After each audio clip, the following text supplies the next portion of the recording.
Hey YouTube, welcome back to the branch office.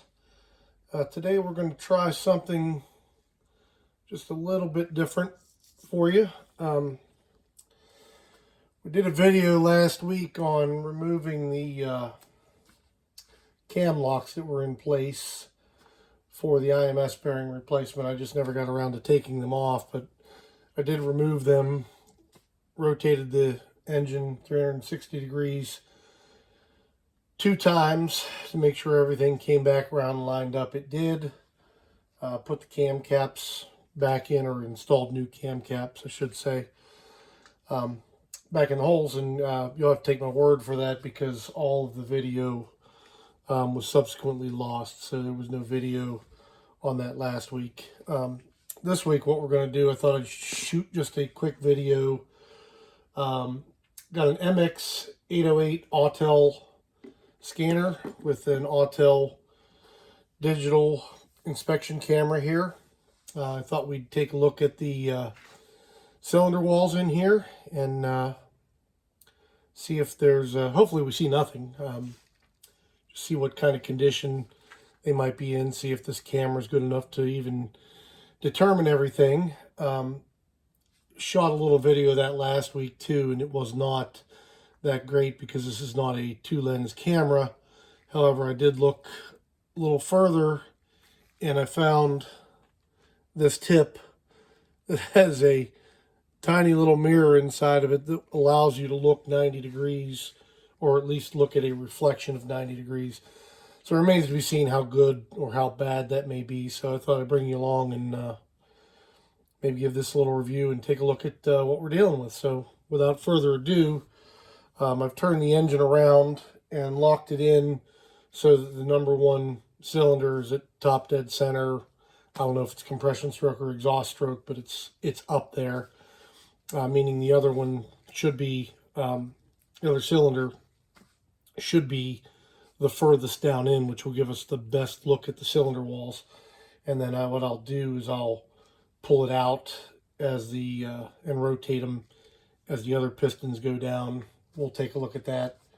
You know, maybe we'll start out with going 180 degrees and look at the first cylinder to see if we see anything. Obviously, what we're looking for in these cases are any bore scoring, any debris that may have been, you know, this is essentially a junkyard motor.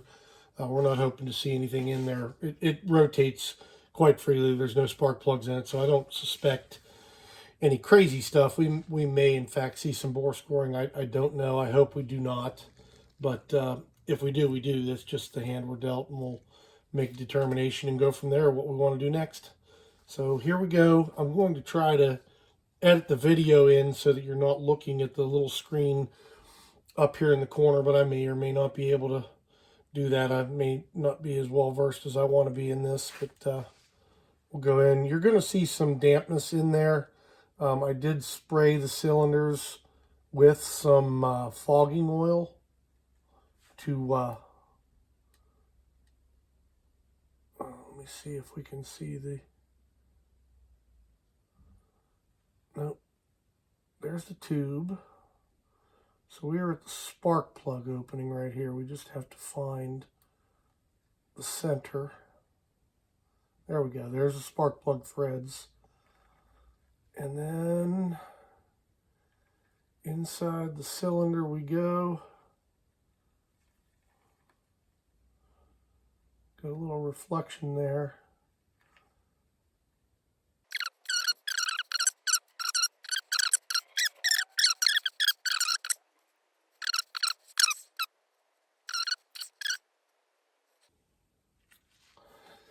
Don't know. I think I'm going to call this one inconclusive.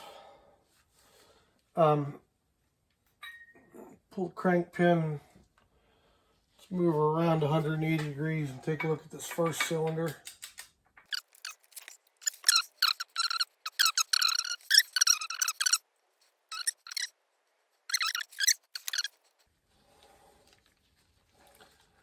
And that is just this side of useless. Yeah. We've got some dirt or something on the camera. You can't see anything. Yep, official. Can't see anything. So I'm going to give this camera a fail. This is going in without the lens on it. There's a spark plug hole. I just don't know. Yeah, it's the top of the cylinder. I don't know that we can get light in there enough to see anything, I mean, other than the top of the cylinder. Try to bend it, I suppose.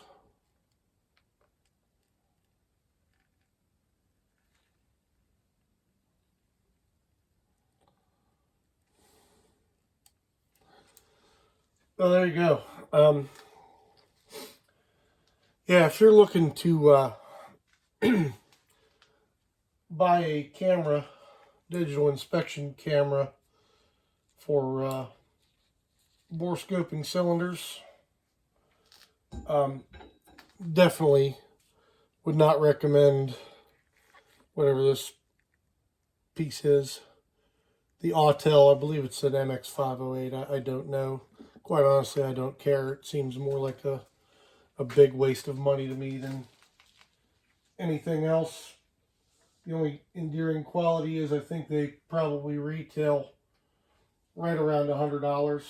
And I will say this, their stuff is usually really good quality. I have their top of the line scanner, as well as this little scanner that I use to do pre-scans on cars, and fabulous, including a lot of the Porsche stuff. Now, it won't do everything that a factory tool will do, but they're generally of good quality and of fair pricing. However, I don't think I'd give a dime for that camera. Fortunately for me, it quote-unquote came free with the purchase of the scanner. So just for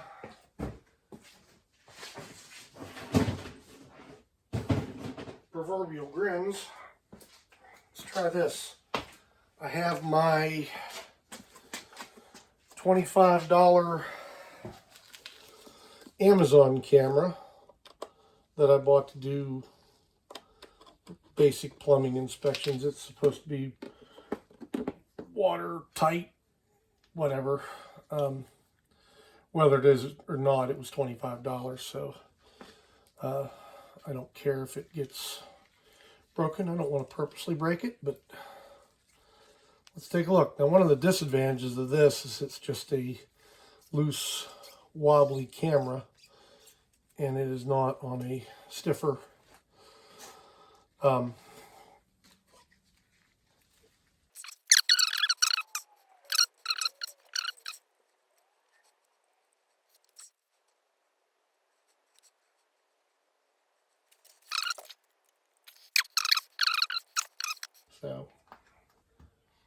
yeah, the Amazon camera, not much better than the other camera, but at a much lower price. So I guess if you need to do some plumbing inspections, I highly recommend the Amazon camera, because I think I've got 50 foot of fiber optic camera here, whereas the inspection camera on the Autel is about 1 meter, 3 feet roughly. I don't know why I said that in meters, but there you go. So we're going to find something else to do. I'm going to look for a better camera. If I find one, I'll shoot a video with it. If not, you know, we'll just wing it. Thanks for watching.